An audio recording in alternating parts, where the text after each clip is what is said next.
Boa noite a todos. É sempre um prazer estar aqui reunida com vocês para juntos refletirmos acerca do conteúdo do nosso curso, né? Hoje nós faremos a 12ª aula do estudo do curso básico do Espiritismo, primeiro ano, da Federação Espírita. E a 12ª aula é exatamente 50% desse curso que nós já vimos. Vou colocar aqui para a gente estar compartilhando a tela.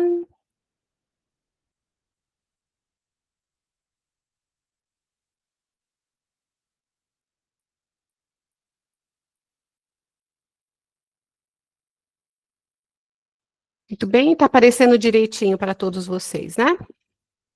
Sim. Então, vamos lá. Na 12ª aula, nós temos na parte A sorte das crianças após a morte e o sexo nos espíritos. Na parte B, ideias inatas. Na parte C, limites da encarnação e necessidade da encarnação. Na parte D, nós teremos as atividades que serão vistas da 11ª aula, né, que é a aula da semana passada. O nosso questionário de fixação e a nossa frase de reflexão de reforma íntima. Então, vamos avançando aqui. Nós temos aqui nesse primeiro slide a sorte das crianças após a morte, na sequência o sexo dos espíritos, e temos aqui a ilustração simbolizando uma criança desencarnada sendo recebida por mãos amorosas na espiritualidade. E aí vamos ao conteúdo. Sorte das crianças após a morte. O fato de uma criança desencarnar em tenridade não significa que ela irá desfrutar das benesses reservadas aos espíritos puros, como também não a isentará das provas que tenha que vencer e que são essenciais ao seu aprimoramento espiritual. Seria inadmissível crer que desfrutasse sem esforço das bem-aventuranças eternas. Tempos atrás, né, pelo menos creio eu que durante a infância, começo da adolescência, eu sempre ouvia as pessoas falando, os adultos falando, né, quando uma criança desencarnava, eles falavam morreu um anjinho, já está no céu e coisas assim. Então a gente sempre teve aquele conceito, de certa forma errôneo, de que o fato da criança ter desencarnado criança, por não ter vivido muitos anos, não ter tido a vivência da prática do mal, ou desenvolvimento de vícios, que isso pudesse corresponder, então, um indicativo de pureza, como a gente costuma falar, que as crianças são puras, né? E levando-se ao pé da letra, daria esse tipo de entendimento, que nós vamos esmiuçar na aula de hoje. Então, continuando. Neste caso, seria uma injustiça divina liberar tais espíritos das vicissitudes próprias da vida corpórea, normalmente cheia de tribulações e de dores. Em relação a essa questão, Allan Kardec indaga aos espíritos superiores. O espírito da criança que morre em tenridade, não tendo podido fazer o mal, pertence aos graus superiores? Se não fez o mal, também não fez o bem. E Deus não o afasta das provas que deve sofrer. Se é puro, não é pelo fato de ter sido criança, mas porque já se havia adiantado. Livro dos Espíritos, pergunta 198. Segundo o princípio da reencarnação, as oportunidades de crescimento espiritual são iguais para todos, sem exceção e sem privilégios. E quem se retardar, somente a si mesmo cabe queixar-se, pois, assim como os homens têm o mérito de suas ações, também têm o de suas responsabilidades. Existem várias causas para a interrupção da vida de um espírito em plena infância corpórea. Dentre elas, a que pode constituir uma prova ou expiação para seus pais, ou ainda o fato de que o espírito tenha vivido apenas o suficiente para complementar uma vida anterior interrompida antes do devido tempo. Então, nós vemos aqui, pela resposta a Kardec, né, que está transcrita na pergunta 198 do Livro dos Espíritos, realmente é infundada a afirmação de que a criança, por ter desencarnado em tenra idade, pertenceria a uma escala evolutiva maior, ou que teria, entre aspas, sido privilegiada por não ter tido tempo de praticar o mal. Então, ele deixa claro que o princípio da reencarnação é absolutamente justo, como é justo Deus, a oportunidade é igual a todos, sem exceção e sem privilégio, e que se o espírito desencarnante em corpo infantil é um espírito elevado, não é pelo fato de ter desencarnado na tenra idade, sim pelo processo de elevação que percorreu antes dessa experiência reencarnatória. E que o desencarne, muitas vezes, é mais como uma prova, uma expiação para os pais, porque a gente sabe que tudo acontece de livre escolha, né? Normalmente, ouve-se nas literaturas que quando você vai receber um filho, você é chamado ao consentimento, principalmente quando se tem detalhes como desafetos e coisas do gênero, algum probleminha que a criança possa vir a ter, que vai mudar 100%, digamos assim, ou grande parte da vida dos pais. E também quando você sabe que está recebendo aquele ser por um número limitado de anos, né? Então você aceita compreendendo a magnitude daquele ato frente à vida eterna e compreende que aquela fase de sofrimento é pequena diante do benefício que, entre aspas, esse episódio missionário, digamos assim, ou de prova ou de expiação, vai representar dentro da sua trajetória enquanto espírito. E aí você aceita de bom grado, mas retornando para a matéria, obviamente a gente esquece, né? E com o esquecimento e com a realidade da vida, vem as indagações, as frustrações, algumas vezes a revolta, a não aceitação. Então é por isso que eu digo e repito, o estudo da doutrina espírita, ele é muito importante, porque ele lança a luz sobre todos esses detalhes que fazem parte da vida cotidiana de muitas pessoas. Se não faz parte da nossa, faz parte de alguém que a gente conhece, de um amigo do nosso amigo. E nós tendo conhecimento, e se formos solicitado a dar a nossa opinião ou transpor o nosso conhecimento adquirido, é interessante, porque a gente pode ser instrumento da espiritualidade para estar levando o alívio, a aceitação, a resignação a muitas pessoas, né? Claro que no seu devido tempo, que o impacto inicial é grande, mas a misericórdia divina alcança a todos.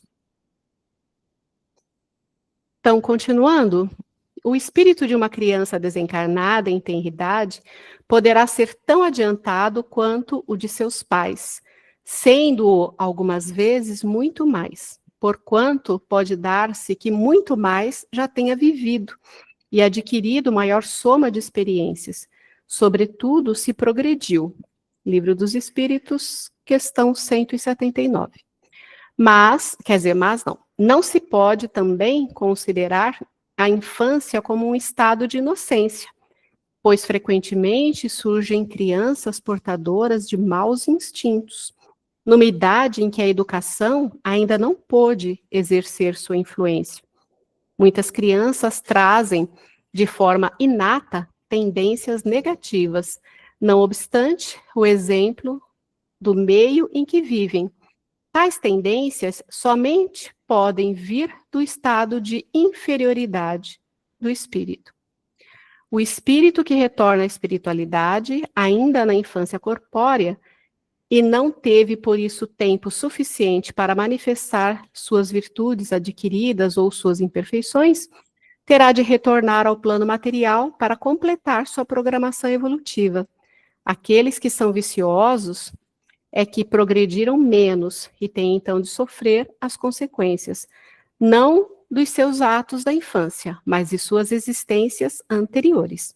É assim que a lei se mostra a mesma para todos e a justiça de Deus a todos abrange. Então nós vemos, né, mais uma vez uma faceta de que o fato do espírito estar naquela faixa de anos, num corpo infantil que inspira candura, pureza, não significa que ele seja elevado. A gente vê, observa, como está escrito aqui nessa apostila, que tem muitas crianças que em tenra idade, muito tenra idade, já são portadoras de maus instintos e trazem de forma inata tendências negativas. Quem cria uma criança, desde do seu nascimento e os seus primeiros passos e a verbalização das suas palavras, se a pessoa tiver um mínimo de conhecimento e de discernimento, você já consegue observar uma ou outra má tendência daquele espírito em processo de reencarnação.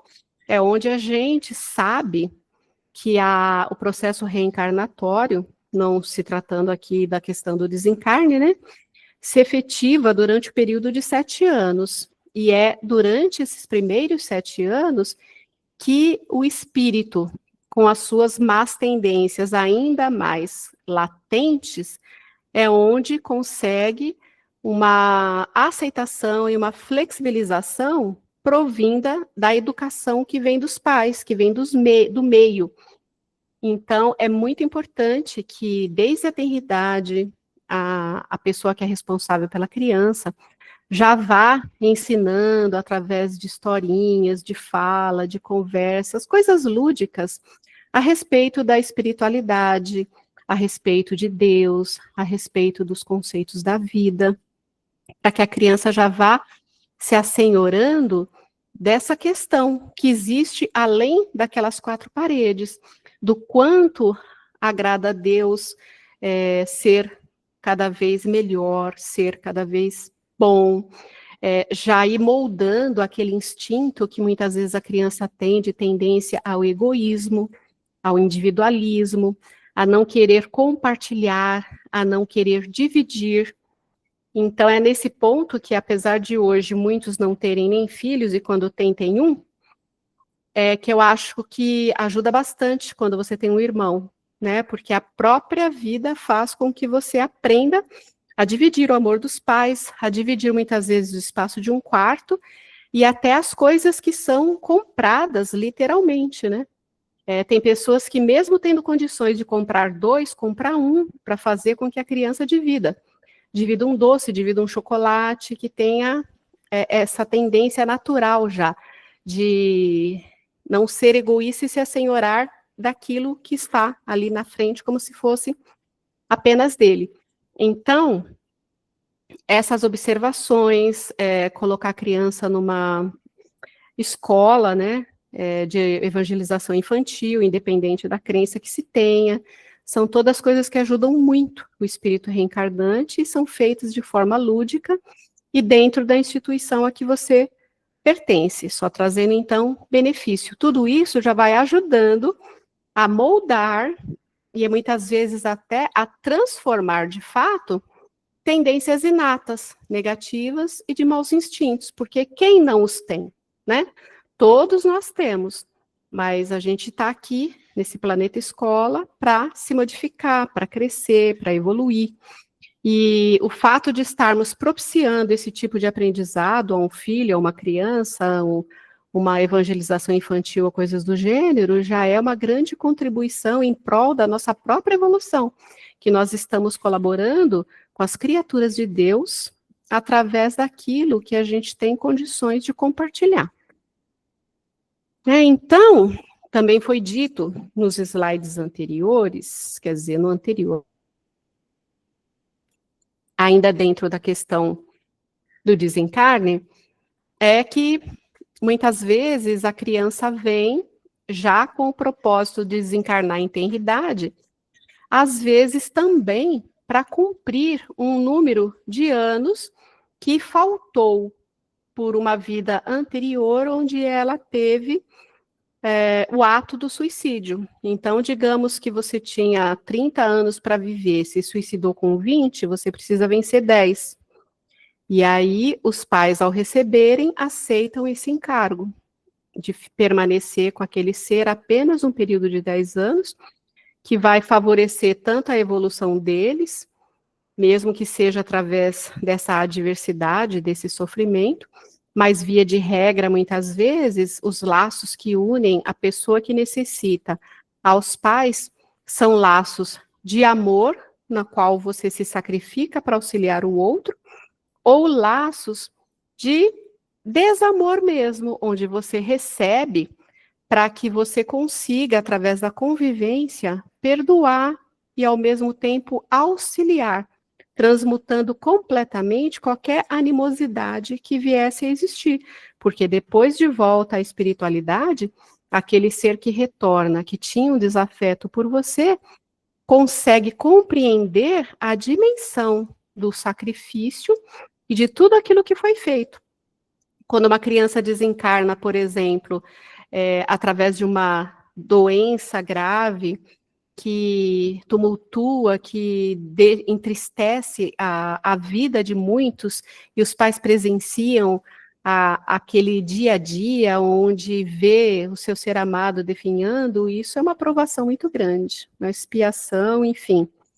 Então, realmente são sentimentos que transformam por todos os lados, e é assim que a sabedoria divina vai se manifestando. Eu acho que eu já comentei em alguma outra aula, mas sempre que fala aqui a respeito de desencarne de crianças, eu me lembro muito daquele menino lá, o João Hélio, né? Que os pais são espíritas, nasceu em berço espírita e vinham voltando da casa espírita quando foram surpreendidos e assaltados no Farol. E que eles deixaram o carro e o menino não conseguiu sair 100%, ficou preso lá pelo cinto de segurança, e inadvertidamente os assaltantes simplesmente tocaram o carro e ele foi arrastado por 7 quilômetros, né?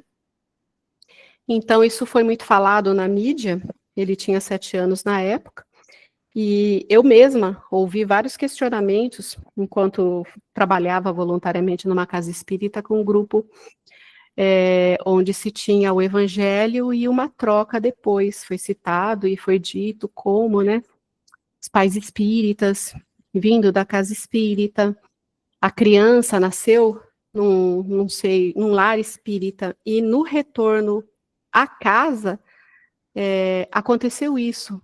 Então, muitos, com menor entendimento, até questionavam, né? Como é possível? Onde estava Deus? E os espíritos protetores? E a boa ação que esses pais tinham ido fazer, e coisas do gênero.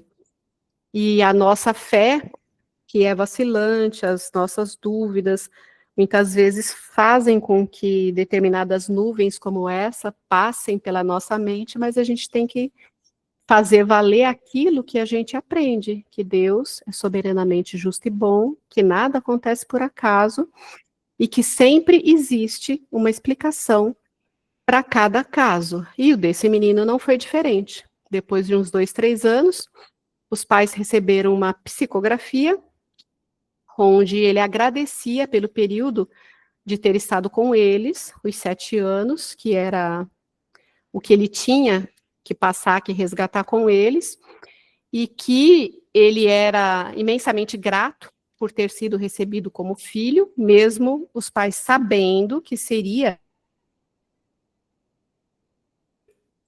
apenas por um período tão curto, e estariam recebendo no lar, no ventre daquela mãe, uma criança que, no passado, era uma pessoa dessas de poder público, na época dos romanos, daquelas bicas que ainda existiam, e que ele determinava, no caso, o menino na encarnação anterior, a execução de pessoas através de serem arrastadas pelas bicas, naqueles terrenos pedregosos, por quilômetros até que fossem totalmente esfolados e mortos.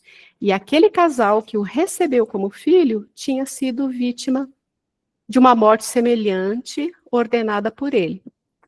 E que ele, depois de ter solicitado passar pelo mesmo tipo de provação, ele tinha encontrado a paz, porque ele não conseguia prosseguir nas experiências reencarnatórias com aquele peso que ele carregava.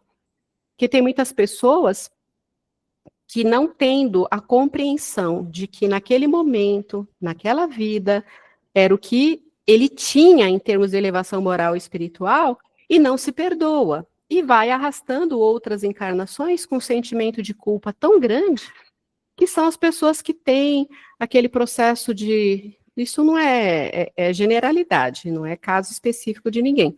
Aquelas pessoas que têm já aquela tendência para depressão, tristeza, que nunca nada tá bom, né? Porque é como um processo de autopunição. E muitas vezes a própria mente, que nós já vimos que é o único tribunal que encontramos ao desencarnar, nos cobra de sofrimento semelhante, para que possa se encontrar a paz.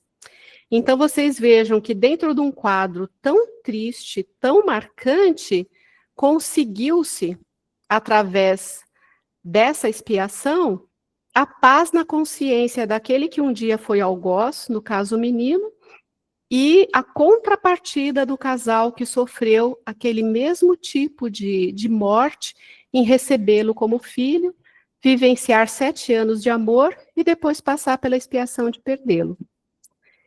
E é assim que a lei da reencarnação, que a justiça divina, vai operando nas nossas vidas, na vida das pessoas, e que muitas vezes a gente se questiona, acha um absurdo, não tem uma aceitação, mas sempre por trás de tudo existe um propósito maior.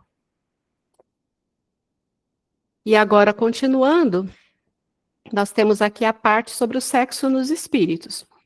Em relação a essa questão, Allan Kardec indaga aos espíritos benfeitores. Quando errante, que prefere o espírito? Encarnar no corpo de um homem ou no de uma mulher? Isso pouco lhe importa. O que o guia na escolha são as provas por que haja de passar. Os espíritos, enquanto essência inteligente, não têm sexo, da forma que se entende, uma vez que o sexo depende da constituição orgânica. Entre eles existe amor e simpatia, mas baseados na afinidade de sentimentos, na afeição que conseguiram amealhar no transcorrer de outras existências. Os espíritos, enquanto seres psíquicos, guardam em si uma tendência masculina ou feminina. No entanto, podem, por vezes, habitar um corpo de um homem ou o corpo de uma mulher. Depende das provas que tenha que vencer, ou das expiações pelas quais tenha que passar.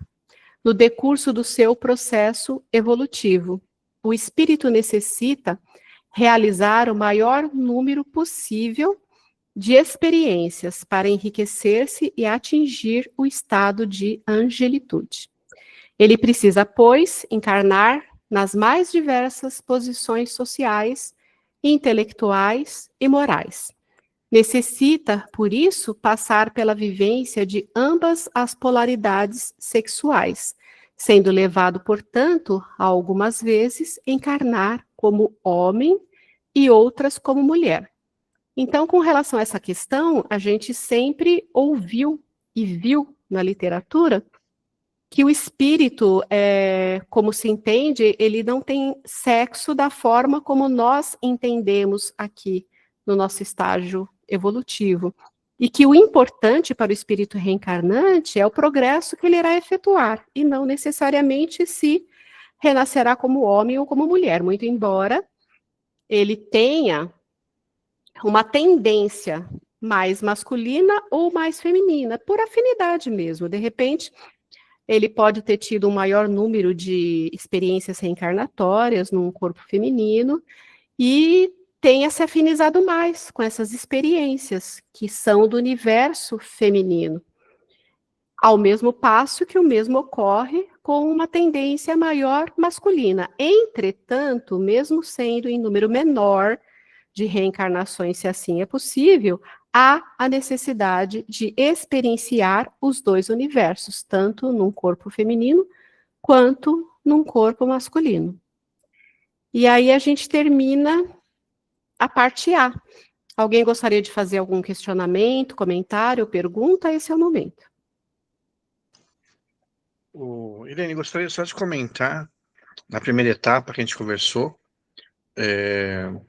sobre o desencarne de crianças, né? Que eu tinha lido também alguma coisa a respeito do caso da Boate Kiss, onde muitos adolescentes desencarnaram ali, né? Sufocados pela fumaça, e parece que, se não me engano, uma psicografia veio informando que em vidas anteriores eles trabalhavam na época do Holocausto, nas câmeras de gás. Interessante, Robson. Esse ponto de vista aí eu não vi, não. Há muito tempo atrás, eu tinha ouvido alguma coisa semelhante quando teve aquela antiga ocorrência do edifício Joelma, que quem não era encarnado naquela época deve se lembrar, né? Que foi algo que realmente se falou muito e que pegou, assim, durante o dia, horário de trabalho, que houve o falecimento de muitas pessoas. E também foi dito que era um desencarne coletivo e que eles estavam desencarnando daquela forma por terem tido encarnação em termos de incendiários. Agora, eu não sei dizer se eram incendiários naquilo que a gente costuma ver em filmes, né, que o pessoal vai lá, guerreia e depois taca fogo em tudo, numa aldeia, num centro de convivência de pessoas. Mas é aquilo que a gente vê, né, a lei de causa e efeito, tudo aquilo que a gente planta, que a gente semeia, a gente é obrigado a resgatar, seja de uma forma mais suave ou não, dependendo do que a gente já possa ter se conscientizado no intervalo do tempo. Mas as ocorrências sempre nos alcançam, porque energeticamente atraímos, né? Fica tudo gravado no nosso perispírito, como nós já vimos em aulas passadas. Bom, então, ninguém mais? Podemos passar para a parte B? Então, vamos lá. A parte B, ideias inatas. Aqui nós temos um menininho muito fofo, que para poder alcançar ali eu esqueci o nome disso daí, como é que chama? Bom, esse lugar aí de colocar o livro. Chama púlpito. Isso mesmo. Tem muitas casas espíritas que tem, né? Eu não acho assim legal, sei lá. Bom, enfim, aí o menininho tá ali, em pezinho, muito fofo, né? E tá toda a plateia, e o tema é ideias inatas. O espírito evolui incessantemente e em cada encarnação acumula uma parcela considerável de novos conhecimentos. Quando renasce em novo corpo, mantém de forma inata muito daquilo que aprendeu em existências precedentes. O espírito encarnado conserva algum traço das percepções que teve e dos conhecimentos que adquiriu nas existências sucessivas? Aí a resposta do Livro dos Espíritos 218. Resta-lhe uma vaga lembrança que lhe dá o que chamamos de ideias inatas. Então, como nós já vimos também em aula anterior, que tudo o nosso aprendizado permanece latente para que a gente possa desenvolver na experiência corrente e reencarnatória aquilo que não focamos em termos de desenvolvimento. Porém, nós temos um aprendizado que, muito embora esteja latente, é algo que o nosso espírito adquiriu. Então, é onde nós temos tendências a determinados gostos, né? Sei lá, música clássica e o outro pagode, esportes mais radicais e o outro meditação, tendência a determinada área de trabalho. Então, todas essas coisas não são por acaso. Na verdade, é um relembrar através daquilo que a gente chama de talento, de preferência, aquilo que a gente consegue desenvolver de uma forma mais natural do que outras pessoas são, com certeza, áreas que nós já exploramos, que nós já trabalhamos e que estão latentes, surgindo assim como talento, como ideia inata. E realmente, o espírito não pode lembrar-se de tudo que aprendeu em vidas passadas. Seus gostos, propensões, conhecimentos adquiridos, posição social. Não obstante, vê-se pessoas nascerem em condições paupérrimas, que apesar disto, pelo próprio esforço e determinação, em virtude de vagas reminiscências do passado, tudo fazem para se elevarem na vida, graças às tendências que adquiriram em existências anteriores e que são conservadas de forma inata. Existem numerosos casos de pessoas que nasceram em condições obscuras e, no entanto, conquistaram destaque na ciência, na política, nas artes e outros ramos do conhecimento humano. É notória também a existência de crianças precoces que, desde a mais tenra idade, manejam instrumentos musicais, tornando-se exímias artistas, matemáticos ou portadores de uma tendência para determinada arte. Conhecimentos esses que somente seriam admissíveis quando adultos. Então, essa é uma boa visão geral a respeito das ideias inatas, né? Considerando-se ter o espírito a necessidade de evoluir moral e intelectualmente, pode acontecer que numa encarnação, suas faculdades intelectuais, por exemplo, permaneçam adormecidas, para que ele possa evoluir mais no campo moral, pois nem sempre a evolução é simultânea. Assim, ideias inatas são reminiscências de vidas passadas que afloram no decurso de novas existências corporais. Muitas pessoas chegam mesmo a reconhecer lugares onde parece terem estado anteriormente, e mesmo o encontro de pessoas que, logo à primeira vista, lhes parecem familiares ou já conhecidas, o que pode representar uma indicação de que conviveram com elas em encarnações anteriores. Então, reminiscências, impressões de que já estivemos em determinado lugar, impressões de já ter conversado determinado assunto com determinada pessoa, uma simpatia natural e espontânea que brota com relação a alguém, isso tudo são reconhecimentos que a gente tem de vivências, né? Que o corpo muda, o período muda, a encarnação muda, mas a essência, a consciência, a energia nossa e do outro é a mesma. E aí tem esse período de pequenos reconhecimentos.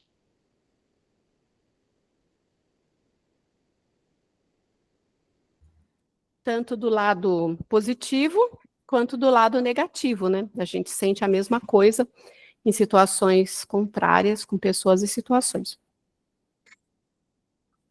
Então, com isso aqui, a gente concluiu a parte B. Alguém gostaria de fazer alguma pergunta, alguma colocação? Esse é o momento com relação a ideias inatas.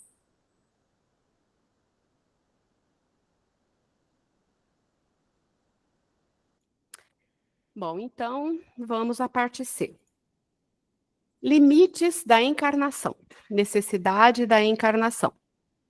Aí nós temos aí essa imagem simbolizando, né, o pessoal entrando no túnel, que existia sempre uma simbologia dessa com relação à passagem, né, para o plano espiritual. Limites da encarnação, necessidade da encarnação. Não se pode precisar o número de encarnações para o espírito que habita a Terra. Elas acontecem enquanto ele não tiver atingido o mais elevado índice evolutivo que este planeta comporta. E só então passará a encarnar num mundo imediatamente mais elevado. Sendo a Terra um planeta de provas e expiações, o mundo que lhe está em situação evolutiva superior é o mundo de regeneração, onde o espírito encarnado experimenta menos dores, verte menos lágrimas e enfrenta menos dissabores. Após ter atingido a condição de espírito puro, não necessita mais inserir-se na materialidade. Sua felicidade será plena e estará mais próximo de Deus.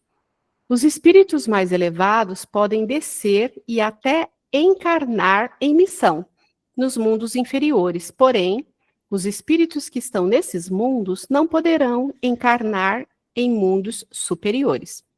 Os que executam com zelo as tarefas que lhes são conferidas galgam rapidamente e de maneira bem menos atribulada os degraus da evolução, passando a desfrutar dos benefícios resultantes do seu trabalho.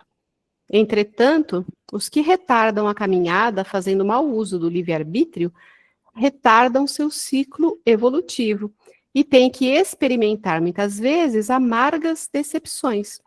Pela obstinação na prática do mal, podem prolongar sensivelmente a necessidade de reencarnar em mundos ainda inferiores. Aquele que, ao contrário, trabalha ativamente pelo seu progresso moral, pode não somente abreviar a duração da encarnação material, mas vencer, de uma só vez, os degraus intermediários que o separam dos mundos superiores.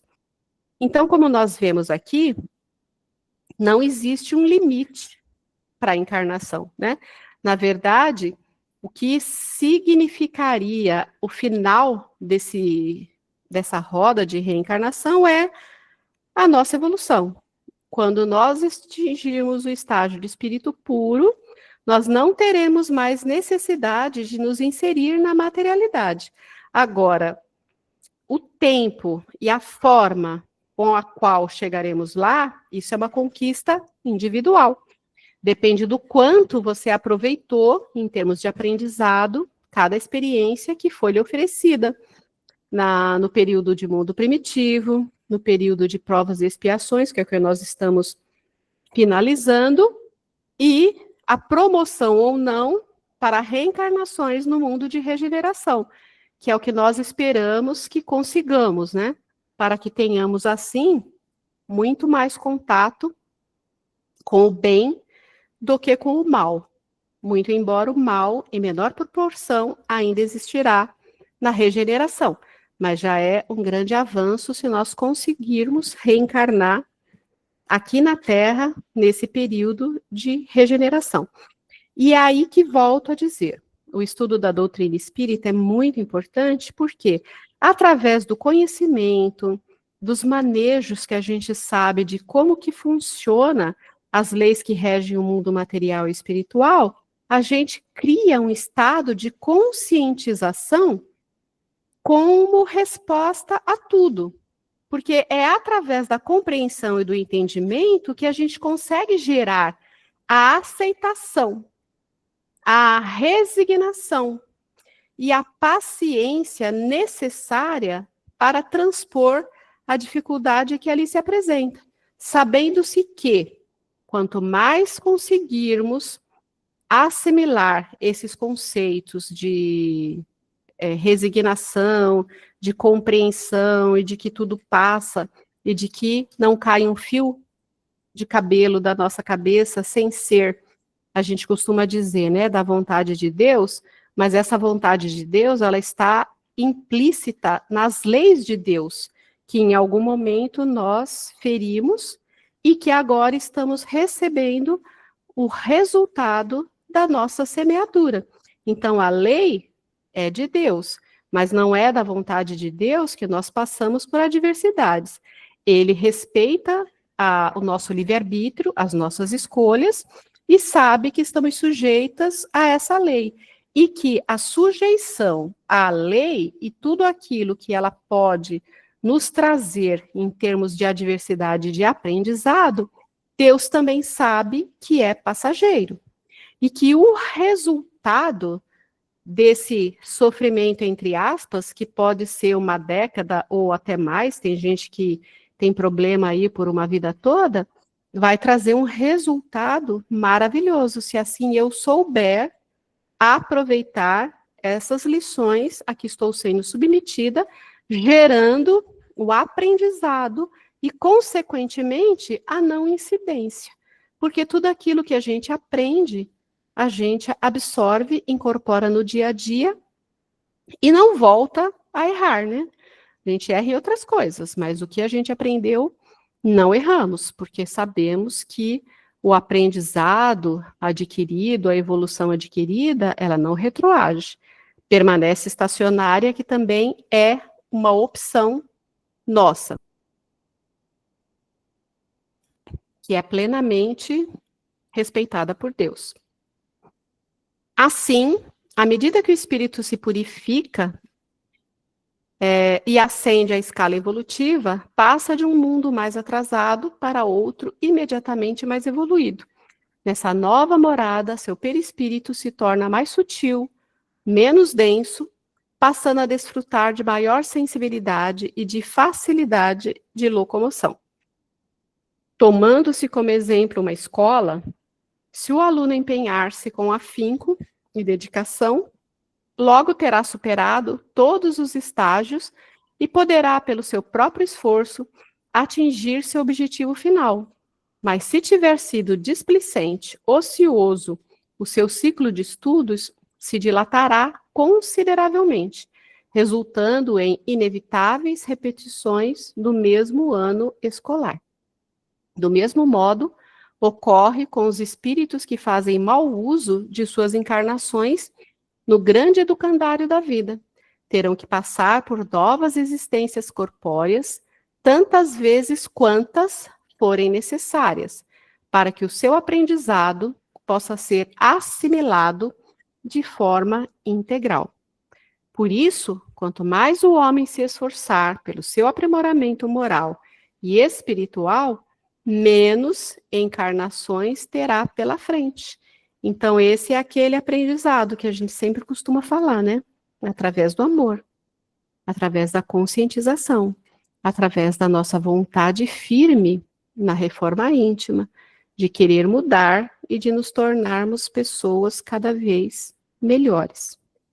A contrapartida a gente já sabe qual é, né? Nem precisa falar. Então, com isso, nós concluímos aqui a parte C e a 12ª aula. Alguém gostaria de fazer alguma pergunta? Tem alguma dúvida, algum comentário a acrescer? Fique à vontade.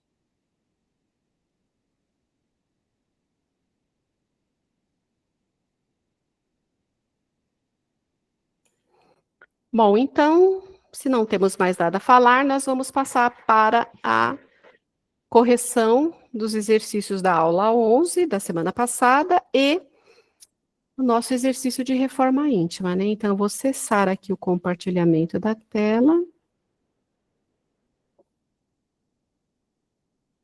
E podemos, então, dar sequência, né? Com relação à aula 11, quantas pessoas fizeram aí as respostas para que a gente possa distribuir? Eu fiz. Silvinha, Angélica, Robson. Selminha não fez, Selminha?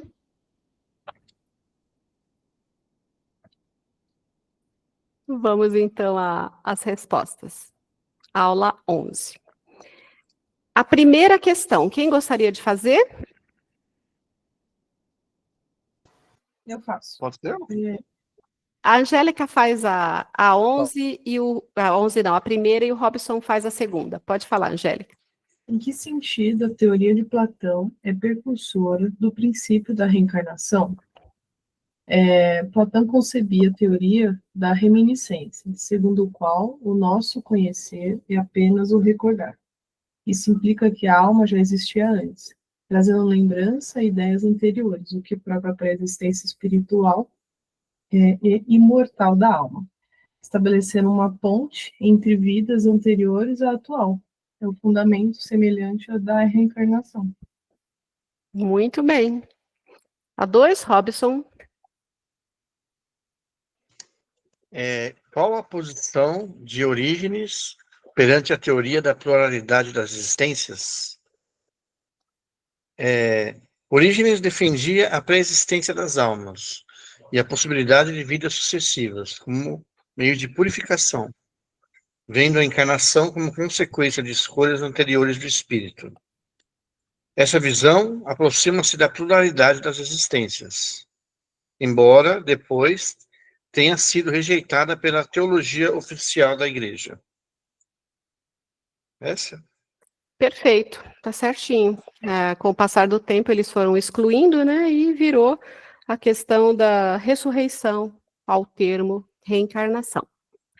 A número 3, Silvinha. Então, tá meio complicado aqui. Eu acho que a 3 eu não respondi, não. Porque a 3 tá como se foi o que o Robson respondeu, que é a segunda. Eu respondi, a 3 não é essa aqui, né? Em que sentido a reencarnação consagra a lei das causas e efeitos? Essa é a 4, né? A 3, eu vou fazer a 3, então depois você faz a 4. Tá 3. bom.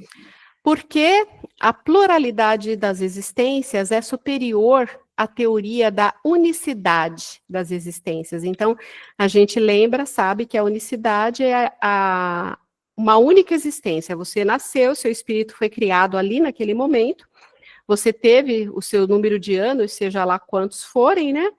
E você simplesmente desencarna e acabou, e seu destino já está fadado.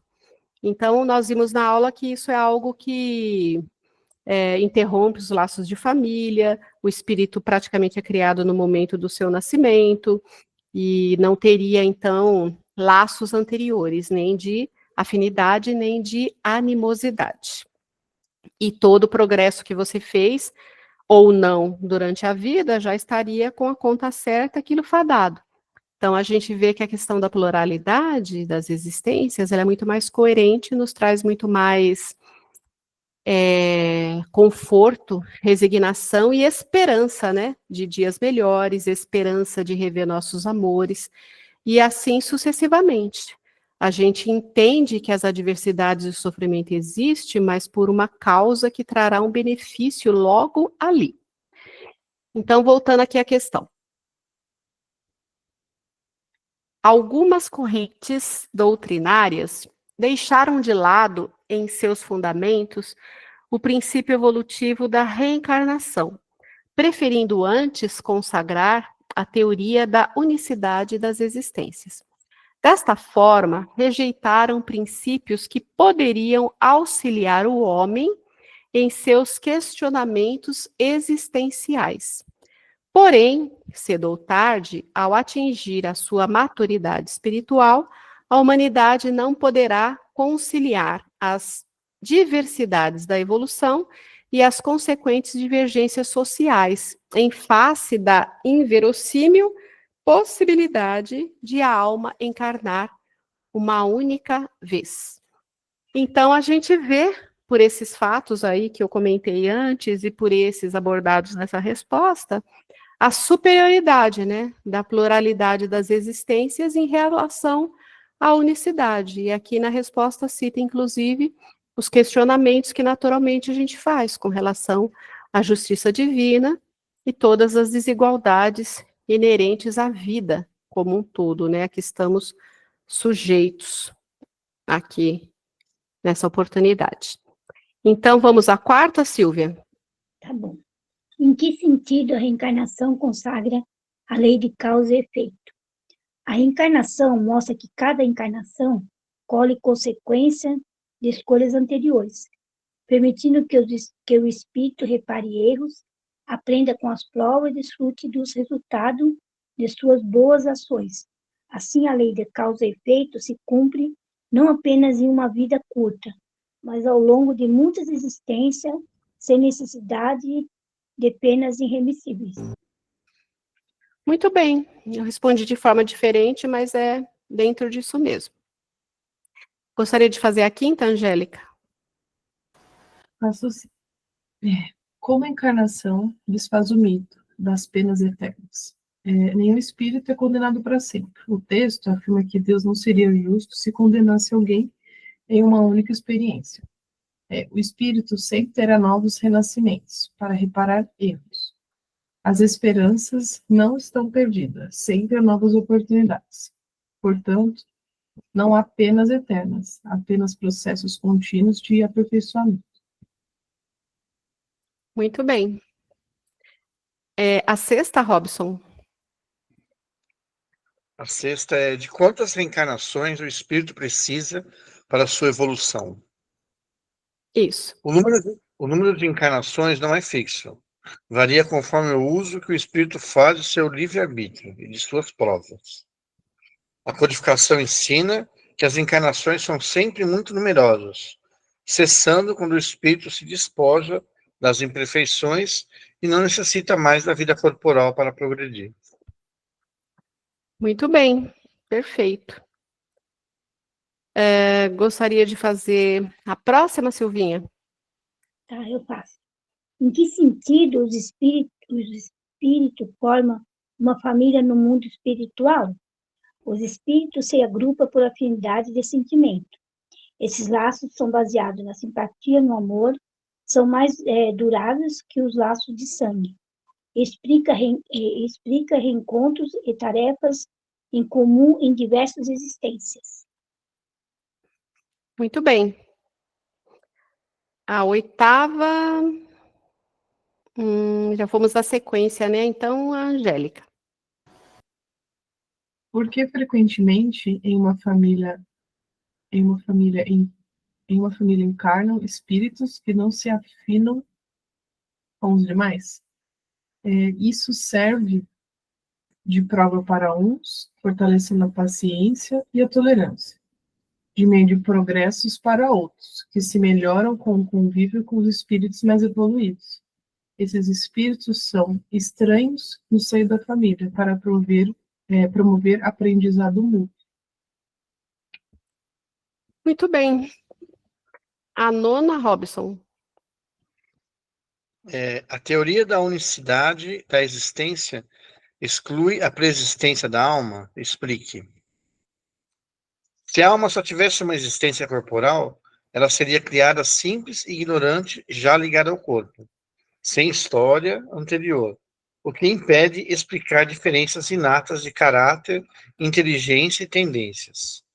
A preexistência da alma, confirmada pela pluralidade das existências, mostra que o espírito traz conquistas e débitos de vidas passadas, o que harmoniza a justiça divina com as condições em que cada um renasce. Muito bem. Perfeito. Alguém tem alguma dúvida com relação a essas 9 questões? Gostaria de fazer alguma pergunta, algum comentário? Então, vamos para a nossa reflexão aqui de reforma íntima. Aí nós temos a frase retirada do livro Calma, psicografia de Chico Xavier, pelo Espírito de Emmanuel, cuja lição é a pelo lado melhor, a pergunta extraída da página 47. Conquanto estejamos todos submetidos ao princípio de causa e efeito, não olvidemos, quer dizer, não esquecemos que Deus é amor, concedendo-nos os recursos de que os recursos de que careçamos para a integração com as leis universais, que nos farão felizes para sempre. Então, conquanto estejamos todos submetidos aos princípios de causa e efeito, né, que isso é geral para todos, não nos esqueçamos que Deus é amor, concedendo-nos os recursos que careçamos para a integração com as leis universais, que nos farão felizes para sempre.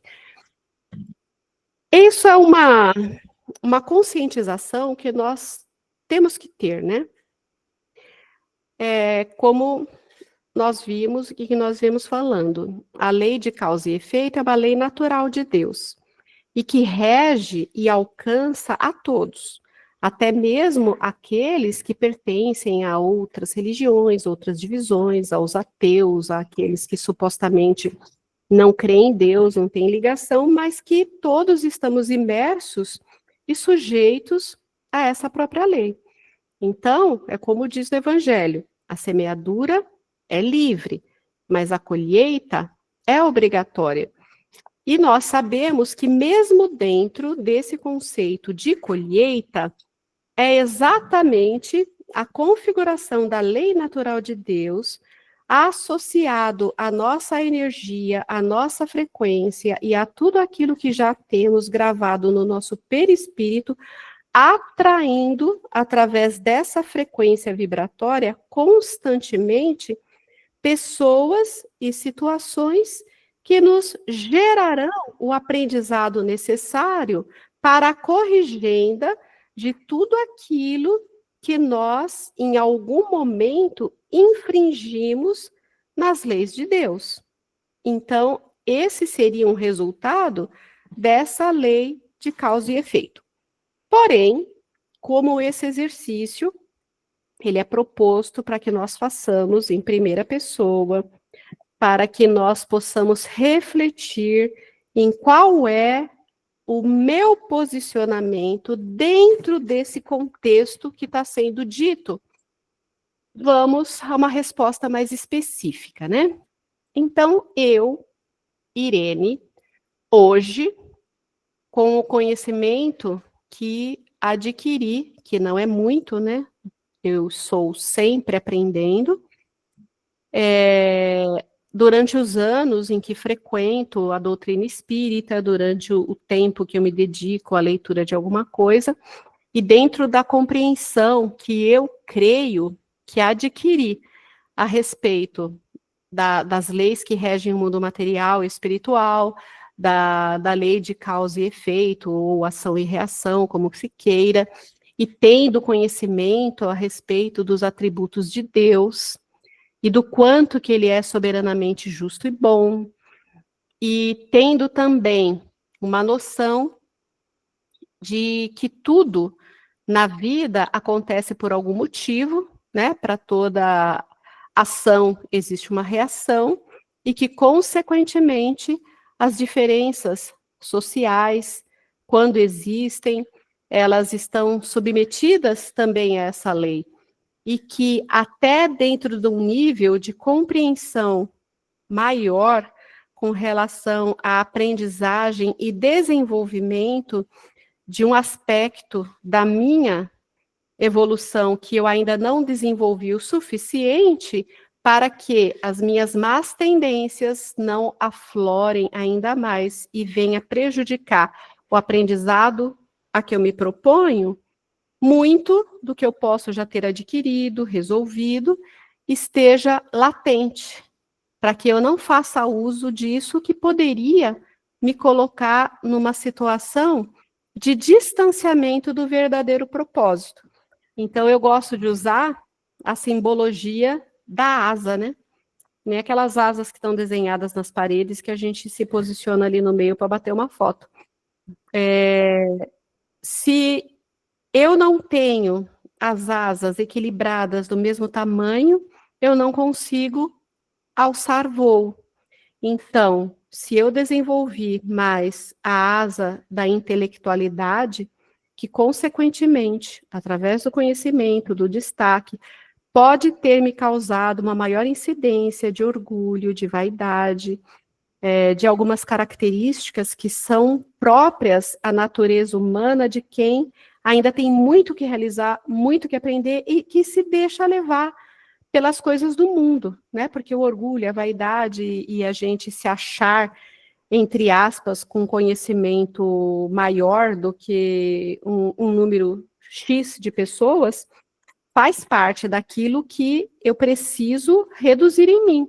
Então, toda essa parte ficando latente, eu tenho condições de, dentro do mundo em que eu fui inserida através do nascimento, em termos de acesso à informação, acesso à escolaridade, acesso às coisas que o mundo material pode propiciar, que muitas vezes é uma prova ainda maior do que a pobreza, porque me distancia do verdadeiro propósito.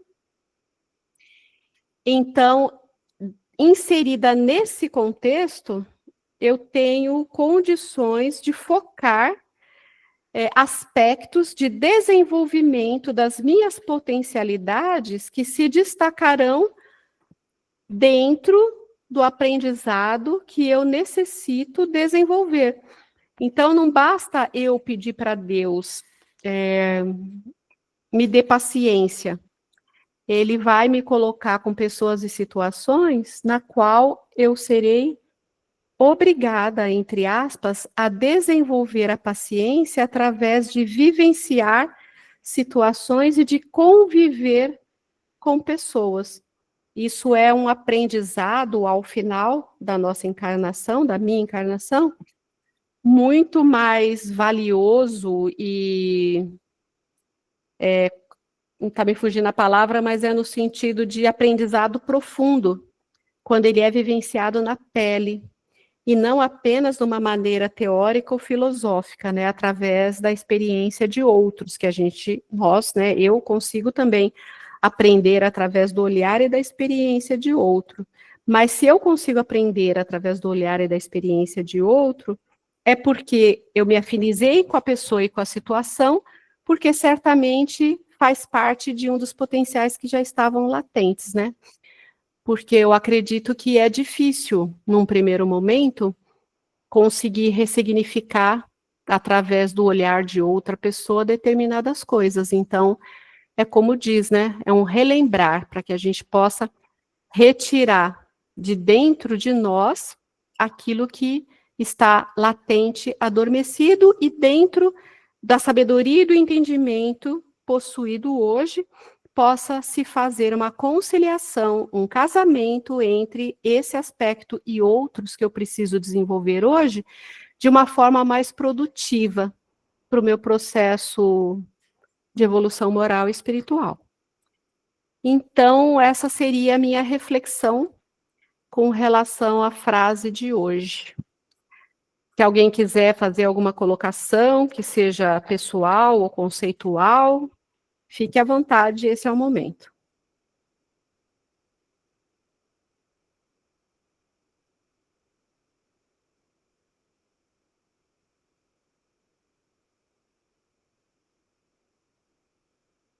Bom, nós temos ainda 22 minutos, mas eu creio que a princípio ninguém se interessou em se manifestar. Então, eu gostaria que vocês sinalizassem se a gente pode partir para o encerramento da aula.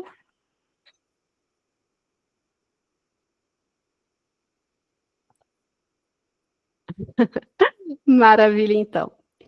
Então, mais uma vez, eu agradeço imensamente a oportunidade de estar aqui com vocês, para estarmos refletindo acerca disso tudo, que vai gerando a cada dia mais um tijolinho que nós vamos colocando na edificação do nosso amanhã melhor. E se não fosse a participação de vocês, esse trabalho não seria possível. Então, rogamos a Deus que possa nos dar uma noite de descanso, de refazimento, e que possamos estar juntos aqui novamente na próxima semana para darmos continuidade com a aula 13ª. Um beijo a todos, fiquem com Deus e muito obrigada. Boa noite, bom descanso. Boa noite, queridos. Boa noite a todos. Boa noite.